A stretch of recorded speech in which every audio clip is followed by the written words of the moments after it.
Doctor Yunus তো নামাজ পড়ে না, দাড়িও রাখে না, এমনকি জীবনে কখনো হজও করেনি।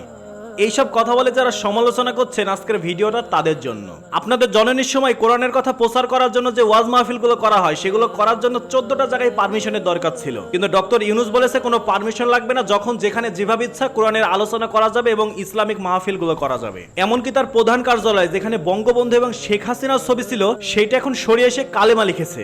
আবার কয়েকদিন আগে দেখলেন শত শত মানুষকে উপেক্ষা করে একটা ছোট বাচ্চার সালামের জবাবও তিনি দিয়েছেন, যেখানে আগে আলেম ওলামাদের দেখলে কারাগারে বন্দী করা হতো, আর ডক্টর ইউনূস তাদের সাথে নিয়ে এই বৈঠক করছে বাংলাদেশটা কিভাবে চালানো যায়। এত কিছুর পরেও আপনারা বলছেন ডক্টর ইউনূস ইসলামের পক্ষে আছে কিনা, সে নামাজ রোজা করে কিনা, সে দাড়ি রাখে কিনা, সে হজ করেছে কিনা, নামাজ পড়ছে কিনা, দাড়ি রাখছে কিনা, এমনকি হজ করবে কিনা সেটা নিতান্তই তার পার্সোনাল ব্যাপার। সে যদি বাস্তব জীবনে এগুলো না করে থাকে তাহলে তার শাস্তি তাকেই ভোগ করা লাগবে। বাট তিনি তো ইসলামকে সমর্থন করছে এবং ইসলামকে প্রতিষ্ঠা করার জন্য যা যা করা দরকার তিনি সবকিছুই করছেন। এখন আমরা তার ঘরে গিয়ে খোঁজ খবর নিয়ে দেখবো না সে 5 ওয়াক্ত নামাজ পড়ছে কিনা কিংবা সে হজ করবে কিনা। তাই তাকে সমালোচনা না করে তাকে উৎসাহিত করুন, যাতে তার মাধ্যমে বাংলাদেশে ইসলামিক দিন কায়েম হয় এবং সেও ইসলামের পথে চলতে পারে।